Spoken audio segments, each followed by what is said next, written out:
सो everyone, आज का main topic है आईएलटीएस रीडिंग लेटेस्ट टॉपिक और fill in the blanks with synonym. आपको इस तरीके से सिखाऊंगा, मतलब क्वेश्चन बहुत ज्यादा कंफ्यूजिंग है मगर मैं आपको अपना बेस्ट दूंगा और डेफिनेटली आप अंडरस्टैंड करोगे। Fill in the blank with synonym, और ये एक बहुत ही डिफरेंट टाइप होती है जिसको बच्चे बोलते हैं कि एग्जाम में ना ही आए तो अच्छा है।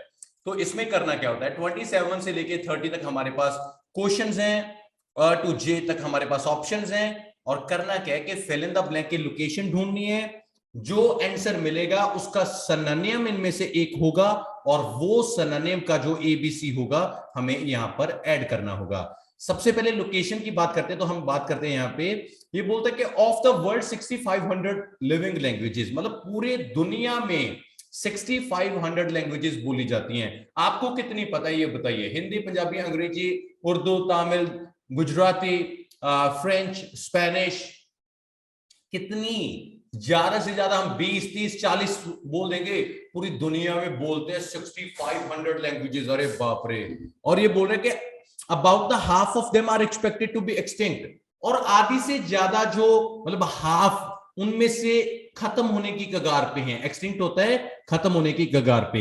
Most of the world's languages are spoken by a dash of people, मतलब बहुत ज्यादा जो लैंग्वेजेस हैं वो किन लोगों के द्वारा बोली जाती हैं। साफ शब्दों में कीवर्ड क्या हो गया? 6500 खत्म होने की बात है, और हमने ये देखना है कि मोस्ट ऑफ द लैंग्वेज, मतलब मोस्ट ऑफ द वर्ड्स की लैंग्वेज किन लोगों के द्वारा बोली जाती है। बहुत टिपिकल है, करवाऊंगा बहुत अच्छे तरीके से। ये देखिए, of the world 6500 living languages, ठीक है, मतलब पूरी दुनिया में 6500 लैंग्वेजेस हैं। ये हमारा कीवर्ड मिल गया हमें। Around the half are expected to be the out by the end of this century. अरे क्या बात है! वहां पे क्या दिया? एक्सटिंक्ट, और यहां पे क्या दिया? आउट बाय द एंड, मतलब क्या हो गया? आउट होने वाली हैं। According to UNESCO just 11 are spoken by more than half of the earth population। यहां पर देखिए, ये बोल रहे कि 6500 लैंग्वेजेस हैं, उनमें से जस्ट 11 लैंग्वेजेस है ना, वो हाफ से भी ज्यादा पॉपुलेशन बोलती है। मतलब क्या है कि 11 जो लैंग्वेजेस हैं, जैसे इंग्लिश हो गया या कोई भी और लैंग्वेजेस होगी, मतलब 11 लैंग्वेजेस को आधी से ज्यादा दुनिया बोलती है। मतलब जस्ट 11 लैंग्वेजेस को आधी से ज्यादा दुनिया बोलती है। हमें यहां पर क्वेश्चन क्या था? Most of the world's languages, मतलब वर्ल्ड की ज्यादातर लैंग्वेजेस किन लोगों के द्वारा बोली जाती हैं। मतलब ज्यादातर लोग तो जस्ट 11 लैंग्वेजेस ही मतलब वो बोलते हैं।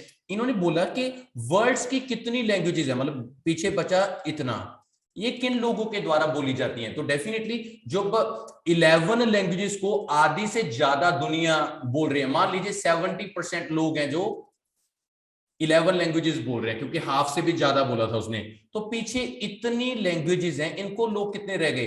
25%। तो क्या हो गया? जो वर्ल्ड की बहुत ज्यादा लैंग्वेजेस हैं ये वाली, इनको किन लोगों के द्वारा बोला जा रहा है? ये ज्यादा लोग हैं, ये कम लोग हैं, तो डेफिनेटली कम लोगों के द्वारा। अब कम, कम का सिनोनिम चाहिए मेरे को। कम का सिनोनिम डिसअपीयरेंस। लगता है आपको? कम डिसअपीयरेंस, अरे डिसअपीयरेंस तो गायब होना होता है। मेजॉरिटी, मेजॉरिटी तो ज्यादा होता है, हम तो कम चाहिए। डाइवर्सिटी नहीं, एडुकेशन नहीं, डिफरेंस बिल्कुल भी नहीं, एडुकेशन नहीं। अरे बाप रे! माइनॉरिटी, यही तो आंसर है। माइनॉरिटी, एक बार फंडिंग देख लो, सिग्निफिकेंस, सिमिलरिटी बिल्कुल भी नहीं है। मतलब क्या हो गया? Accurate answer minority. वहां पे चाहिए था कम लोग, मतलब कम लोगों के द्वारा बोली जाती है बहुत ज्यादा भाषा। तो डेफिनेटली माइनॉरिटी कितने पे? डी पे। तो काइंडली 27 का आंसर माइनॉरिटी नहीं है, 27 का आंसर है डी। बहुत बच्चे, अगर आपने आंसर ढूंढ भी लिया और यहां पे माइनॉरिटी लिख दिया तो बिल्कुल गलत हो जाएगा। We are going to write down guys, A to J हमने पूछा था उन्होंने, और हमने यही बताना है, तो इसका आंसर आ गया डी। चलिए दूसरा क्वेश्चन देखते हैं, और इसको हम कट डाउन कर देंगे। However, Professor Turin set up a project VOLP to prevent dash of the languages। मतलब क्या है कि एक प्रोफेसर है जिसका नाम है टरिन है, उसने एक सेटअप किया है एक प्रोजेक्ट को, वॉल्प उसका नाम है, प्रिवेंट करना होता है बचाना, डैश ऑफ द लैंग्वेजेस, मतलब डैश ऑफ द लैंग्वेजेस को बचाने के लिए वो क्या कर रहा है। तो प्रोफेसर टरिन जो हमारा कीवर्ड है, तो आप देख सकते हो मार्क टरिन यूनिवर्सिटी प्रोफेसर, मिलगी लोकेशन, हैज लॉन्च्ड वॉल्प वर्ल्ड ऑरल लैंग्वेज प्रोजेक्ट उसने किया टू प्रिवेंट करना the language from the brink of extinction. Brink of extinction होता है कि किसी चीज को खत्म होने से बचाना। मतलब क्या हो गया, ब्रिंक ऑफ एक्सटिंक्शन होता है खतरे की कगार पे होना और उसको प्रिवेंट करना, उस खतरे की कगार से बचाना।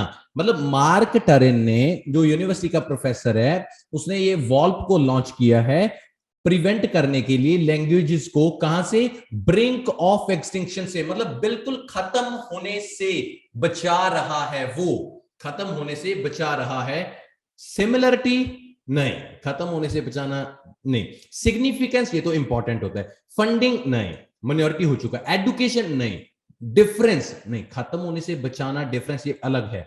एडुकेशन नहीं, डाइवर्सिटी नहीं, मेजॉरिटी नहीं, अरे बाप रे, डिसअपियरेंस। ब्रिंक ऑफ एक्सटिंक्शन क्या होता है कि खत्म होने की कगार पे, खत्म जब हो गया तो गायब हो गया, तो गायब होने को क्या बोलते हैं, डिसअपियरेंस। ऐसे ही तो वो हमें फंसाते हैं। मतलब क्या हो गया, इसका आंसर डी है और इसका जे। अरे बन गया डीजे हमारा। तो बात इतनी है कि आपको ये ऐसे ढूंढने हैं। अगला क्वेश्चन तो आपके होश उड़ा देगा, देख लेना। हाँ ये दिखाता हूं आपको, देखो ये बोलते हैं the project provides the community with dash to enable people to record their endangered languages. मतलब ध्यान से देखिए लोकेशन क्या होगी।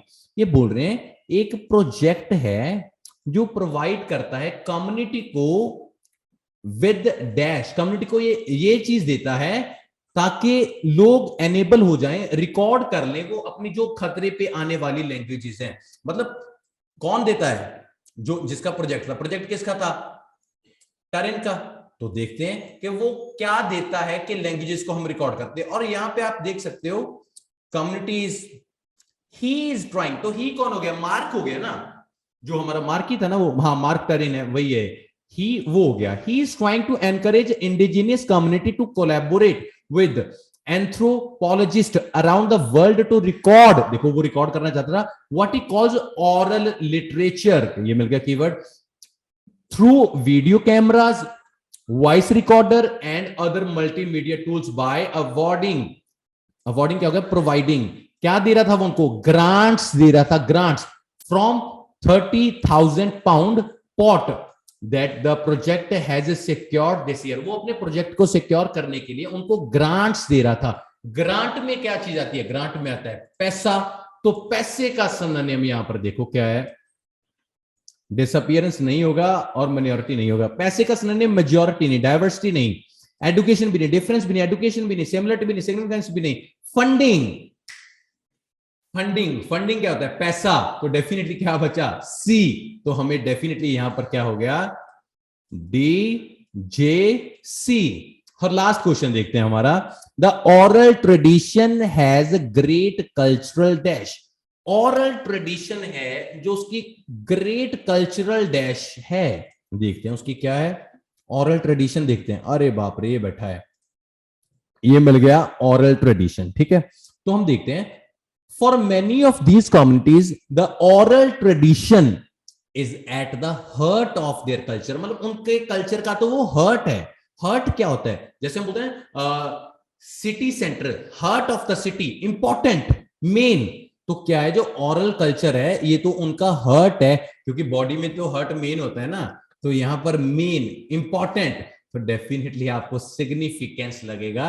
देखो वहां पे दिया हुआ कि ये ऑरल लिटरेचर इसका हर्ट है, यहां पे तो हर्ट कुछ भी नहीं है, ये हो गया सिग्निफिकेंस। तो बचा क्या मेरे भाई, हमें ये क्लियर हो गया कि एक्यूरेट आंसर है जो हमारा वो बी आया, क्योंकि बाकी कोई भी मैच नहीं करेगा। हमारे आंसर कुछ इस तरीके से हैं, डी जे सी बी। और बेनती है ऐसे नहीं लिखना कि सिग्निफिकेंस, सिमिलरिटी, ऐसे आंसर्स नहीं होते। और ये सबसे अच्छे तरीके से मैंने आपको फिल इन द ब्लैंक्स कराई हैं। बच्चों को लोकेशन तो मिल जाती है, आंसर नहीं मिलता, ये फिल इन द ब्लैंक की ये प्रॉब्लम है। अगर आप इस ट्रिक के साथ फॉलो करोगे, लोकेशन पे जाओगे, मीनिंग को अंडरस्टैंड करोगे, और आंसर तो सिनोनिम में मिलने वाला है। तो उम्मीद करूंगा आज का क्लास बहुत अच्छा गया होगा। Thank you so much.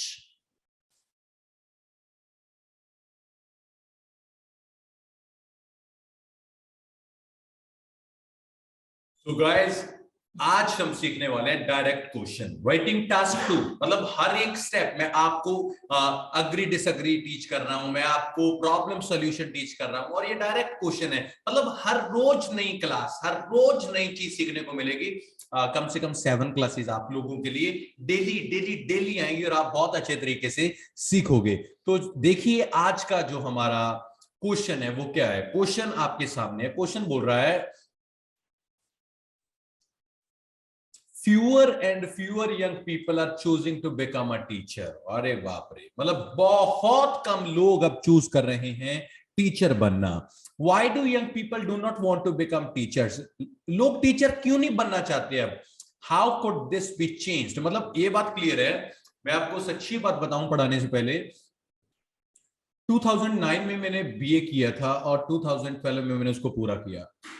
13 में मैंने किया बीएड। तो मेरे मदर को एक ड्रीम था, मतलब वो सोचती थी कि रमन को ना टीचर बनाना है। मतलब उसका एक ड्रीम था सच्ची वाला। I wanted to become singer. मेरी बॉडी के ऊपर इतने टैटूज बने हुए हैं ना, ये देखिए, ये गिटार बना हुआ है, ये म्यूजिक का साइन बना हुआ है। मतलब I wanted to become singer, but my mother just wanted के रमन ने बनना है टीचर। एक इतना क्रेज हुआ करता था कि यार हमारा बच्चा प्रोफेसर बने, हमारा बच्चा टीचर बने। आज का जो टॉपिक है कि बहुत कम लोग चाहते हैं कि वो टीचर बने। ऐसा क्यों? सबसे बड़ी बात, कम सैलरी। सैलरी नहीं है यार, ये सच्ची बात है। प्राइवेट सेक्टर में ज्यादा से ज्यादा 5,000 से 15,000 20,000 सैलरी होगी, बस बात खत्म। कितना काम होता है ये भी पता है। बीइंग अ टीचर मैंने 3 साल काम किया है, तो मैं मतलब वहां से सीखा है। ये कभी नहीं बोलूंगा कि मैंने नहीं सीखा, हाँ मैंने सीखा है। बिजनेस करना वो बाद की बात थी। बिजनेस पहले जब मैं पढ़ाने लगा तब तो थोड़ी सोचा था कि बिजनेस करेंगे, कभी क्या होगा क्या नहीं होगा, मगर वहां से सीखा जरूर है। ये बात अच्छी है और ये बात मैं कभी डिनाई नहीं करूंगा। सैलरी बहुत कम मिलती थी, ये बात सच्ची है, मगर सीखा मैंने अपनी जिंदगी के बहुत सारे एक्सपीरियंसेस बीइंग अ टीचर। आज भी, आज ट्रेनर हूं, पहले टीचर था। इसमें थोड़ा सा फर्क होता है। टीचर हमेशा बुक लेके टीच करता है, सिलेबस को टीच करता है, और ट्रेनर आपके माइंड को टीच करता है। बस बात दोनों का काम होता है कि बच्चे का फ्यूचर बनाना, बात खत्म। तो चलिए शुरू करते हैं। आज का टॉपिक क्या है, और मैं रिस्पेक्ट करता हूं अपने सभी टीचर्स की जिनसे मैं पढ़ा हुआ हूं और जिन्होंने मुझे इतना इस काबिल टीच किया, जिन्होंने मेरे को इतना पढ़ाया कि आज मैं अपने बच्चों को टीच करता हूं। तो देखते हैं, टॉपिक को इंटरेस्ट बनाते हैं और जो भी होगा चलता जाएगा। चलिए शुरू करते हैं यहां से। The number of college graduates who want to become professor is declining rapidly as the year progress. मतलब ये देखिए, आप अगर इस लाइन को रीड आउट करोगे और अगर आप इसको रीड आउट करोगे, दोनों का मीनिंग सेम निकलेगा। मतलब रीफ्रेज ये बोलता है कि आप कितने अच्छे तरीके से लिखते हो। देखो यहां पे उन्होंने बोला बहुत कम यंग पीपल हैं जो टीचर बनना चाहते हैं, ठीक है। हमने बताया कि बहुत कम कॉलेज ग्रेजुएट्स हैं जो प्रोफेसर बनना चाहते हैं, वो डिक्लाइन हो रहा है, मतलब उनका इंटरेस्ट नहीं है अब। थीसिस क्या है? Why do young people do not want to become teacher, वो क्यों नहीं बनना चाहते और ये चेंज कैसे होगा? तो मैंने बोला this essay will discuss the student do not choose to become a teachers because this is not a high paying job. ये बहुत अच्छी बात है, हाई पेइंग जॉब नहीं है। अलॉन्ग विद, और क्या, पॉसिबल सोल्यूशन भी बताऊंगा that could make teaching an attractive vocation. मतलब इसमें मैं ऐसा भी बताऊंगा कि ऐसा क्या हो जिससे जो हमारे यंग बच्चे हैं, जो ग्रेजुएट्स हो चुके हैं, जो बीएड कर चुके हैं, वो टीचर बनना चाहें। मतलब लोगों के अंदर ऐसा क्रेज क्या हो जिससे वो टीचिंग प्रोफेशन को चूज करें। मतलब इंट्रोडक्शन कितनी चीजों से बनी? 2 चीजों से। क्या क्या? रीफ्रेज और थीसिस। अगर आपको यहां पे मैं आपको बता ही देता हूं, 1 सेकेंड। ये देखिए, मेरे पास क्वेश्चन था इतना, ये मेरा रीफ्रेज था, और मेरे पास ये था मेरा थीसिस था कि लोग क्यों नहीं टीचर बनना चाहते और ऐसा क्या हो कि वो टीचर बने। तो मैंने थीसिस यहां पे इतना लिखा है, देखो ये मेरा थीसिस है और ये मेरा रीफ्रेज है। मतलब बात खत्म है कि जो ऊपर दिया हुआ है उसको सिनोनिम से आपने करना है, वो रिफ्रेज होता है। जो नीचे दिया है थीसिस, आपने उसको ये बताना है कि ऐसे कौन सा है। ये डायरेक्ट क्वेश्चन है और हम इसको बहुत अच्छे तरीके से क्लियर करेंगे। तो देखते हैं क्या बनता है ना। एक में प्रॉब्लम बता देंगे क्यों नहीं बनते, एक में सोल्यूशन बता देंगे, है ना। मतलब मगर ये प्रॉब्लम सोल्यूशन वाला ऐसे नहीं है, ये डायरेक्ट क्वेश्चन होता है, याद रखना। चार चीजें आप लिखते होते हो राइटिंग टास्क में। जो भी बच्चा मेरी वीडियोस को देखता है उसको पता है कि हम कैसे इन चार चीजों को परफॉर्म करते हैं। लाइक दैट शुरू करने का तरीका, 2 कमेंट्स विद, इधर हम लिख देते हैं 1 2 3 4, ये नंबर लिख लिया करो। जब जब एक एक हो जाए काटते जाना और अच्छा बॉडी पैराग्राफ बन जाएगा। The reasons that why becoming a teacher is very challenging career path as they get less output from their work। मतलब मेरा मेन पॉइंट है, लोग टीचर इसलिए नहीं बनना चाहते क्योंकि इस काम में आउटपुट कम होती है, मतलब पैसा इतना नहीं बनता। अरे यार, टीचिंग में कोई रिश्वत थोड़ी ना चलती है, टीचिंग में कोई करप्शन थोड़ी चलती है, इसलिए लोग टीचर नहीं बनना चाहते कि नहीं यार इतने पैसे तो नहीं बनते, तो हम टीचर क्यों बने। तो चलो ये हमने बोला, मेन पॉइंट को एक्सप्लेन करते हैं इस बात को कि मैं कहना क्या चाहता हूं। मैंने बोला to explicate it, the salary of a teacher is not enough. देखो जो टीचर होता है कितनी मेहनत करता है, उसकी सैलरी इतनी नहीं होती है to cover the costage of more than 1 person family. अगर यार सैलरी 10,000 है तो कितने खर्चे होते हैं। और प्राइवेट सेक्टर वाले को तो पता है, जो जॉब करता है, और कितना मतलब सैलरी आती बाद में और पहले लिखा होता है कि इसको देना, इसको देना, इसको देना है। तो 1 पर्सन फैमिली का ही खर्चा पूरा होता है। And in order to make extra income many teachers have second job. देखा है ना, बहुत लोग ट्यूशन पढ़ाते हैं, मैं भी पढ़ाया करता था। रीजन ये नहीं है कि उनका शौक है ट्यूशन पढ़ाना, रीजन ये है कि उनके खर्चे नहीं पूरे होते। ये सच्ची बात है। ट्यूशन पढ़ाना, पहले स्कूल में इतना दिमाग लगा के बच्चों को पढ़ाना और घर पे आके भी उसको पढ़ाना, तो ये मेन प्रॉब्लम क्या है कि टीचर की इतनी सैलरी नहीं होती कि वो उसमें सेटिस्फाई हो सके, अपने खर्चे चला सके, इसलिए वो सेकंड जॉब भी करना प्रेफर करते हैं। एक्सप्लेन किया, एग्जांपल देता हूं ऑरेंज में। फॉर इंस्टेंस करेक्टर यूज किया, अ study of national teacher department in America in 2014 reported that 70% of secondary teacher in public schools offered private study lessons outside of their school hours. बिल्कुल सही है।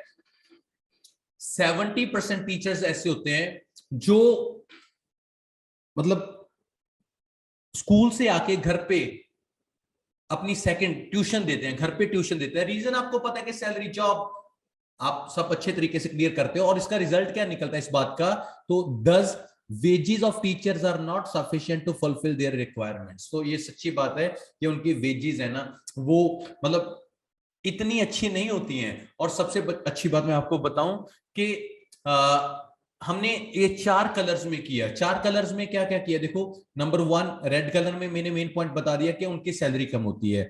Explain में बता दिया कि भाई एक बंदे का ही खर्चा चलता है इतनी सैलरी में। एग्जाम्पल में बता दिया कि अमेरिका में 70% जो टीचर्स हैं वो घर पे आके ट्यूशन पढ़ाते हैं, सभी जगह पढ़ाते हैं। और इसका रिजल्ट क्या निकलता है कि वो ये काम इसलिए करते हैं क्योंकि उनके सफिशिएंट फंड्स नहीं होते। टीचिंग, एक टीचर का जो दर्जा होता है वो बहुत ऊंचा होता है। और सच्ची बताऊं तो एक तरसयोग बात ये होती है कि जब हमारे टीचर्स के ऊपर पानी की बौछारें पड़ती हैं, दिल बहुत दुखता है। बहुत सारी ऐसी जो सिस्टर्स होती हैं, जो ब्रदर्स होते हैं, जो रोड के ऊपर बैठे, हाँ, जो प्रोटेस्ट करते हैं अपनी मांगे पूरी करवाने के लिए, अपने आप को पक्का करवाने के लिए, जस्ट फॉर देयर फैमिली। और ये एक सिंपैथी की बात है मेरी तरफ से। उन टीचर्स को सभी को नमन है।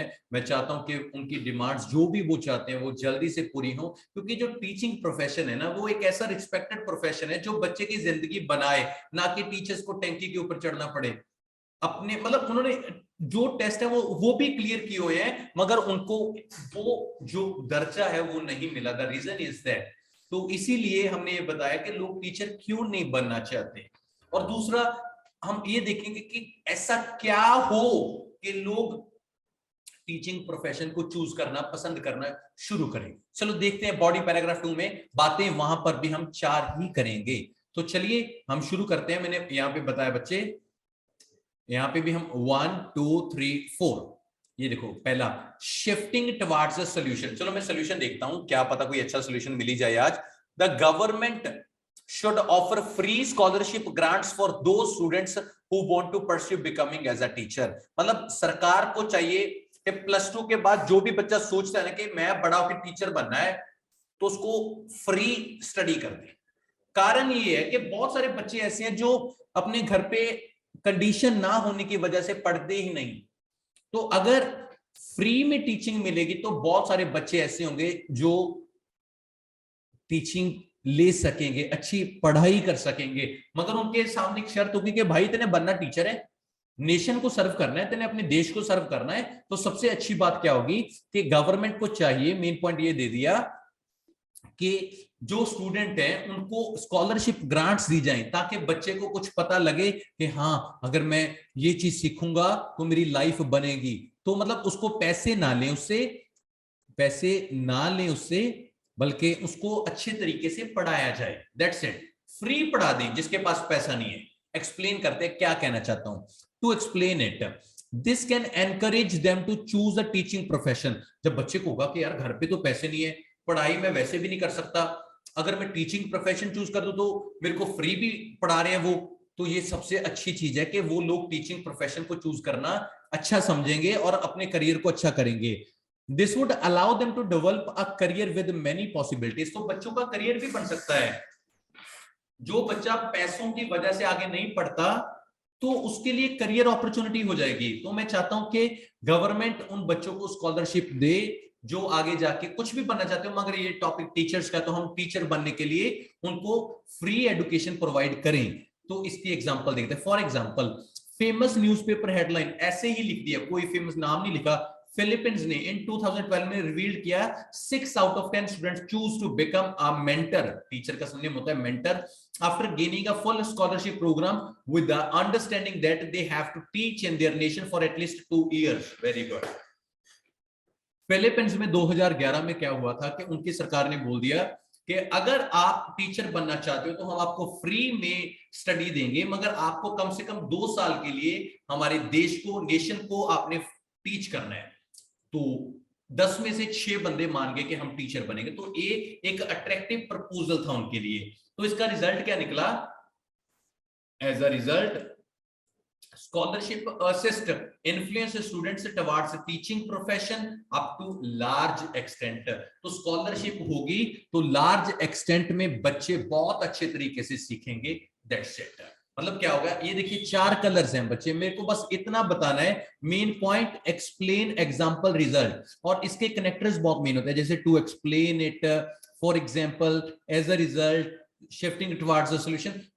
मैं आपको ये चाहता हूं कि आप लोग ये बहुत अच्छे तरीके से सीखें कि आपको करना क्या है। बस 4 चीजें हैं, अंदर आपकी मर्जी। चलो कंक्लूजन देखते हैं इसका क्या है। ऑल्दो और येट के साथ मैंने लिखा in conclusion, although becoming a teacher is a noble profession. हाँ, बिकमिंग अ टीचर जो है एक बहुत अच्छा प्रोफेशन है, as it is more demanding career path. ये मोर डिमांडिंग करियर पाथ में, yet authority should compensate them for their task in helping to make their bright future। तो सरकार को चाहिए कि बच्चों को स्कॉलरशिप दे ताकि वो बहुत अच्छे तरीके से आगे अपने आप को पढ़ें और बहुत अच्छे तरीके से आगे जाएं और देश की सेवा करें। तो सबसे अच्छी बात क्या हो गई हमारे पास, ये देखिए ऐसे को अगर हम यहां पे देखते हैं,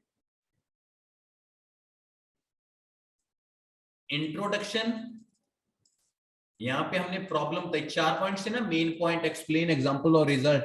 यहाँ पे सॉल्यूशन बता दिया कि स्कॉलरशिप दे दो, टीचिंग प्रोफेशन में लोग बच्चे आने शुरू हो जाएंगे, जो गरीब परिवार के बच्चे जो नहीं पढ़ सकते पैसे की वजह से, अगर उन्हें स्कॉलरशिप मिले तो वो भी टीचिंग प्रोफेशन में आ सकते हैं। और कंक्लूजन में मैंने ऑल दो और मैंने इसको जो हमारी प्रॉब्लम थी और येट उसका हमने सॉल्यूशन बता ही दिया। दैट्स इट, ये कंप्लीट ऐसे। और आप इससे बहुत अच्छा बैंड स्कोर है जो गेन कर सकते हो। कनेक्टर BP1 और BP2 के आपस में मैच ना करें, आपके लिए वैल्यूएबल होगा। That's it, thank you so much.